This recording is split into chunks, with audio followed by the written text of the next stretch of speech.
Hello guys, welcome to a brand new video on Tutorials Point. In today's video, I'm going to teach you some easy steps on how you can send money through PayPal. Before we start the video, don't forget to like, share and subscribe to the channel for more such useful tutorials. Without further ado, let's move on to the video. First of all, make sure that you're connected to the internet. Once you make sure that you're connected to the internet, open up a web browser.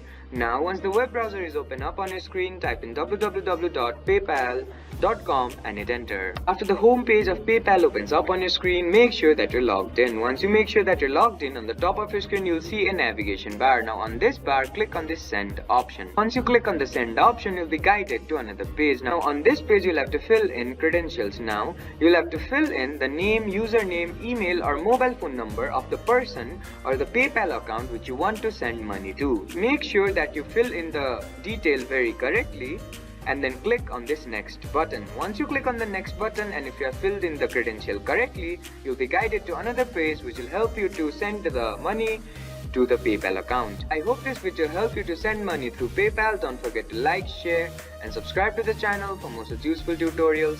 Thank you for watching.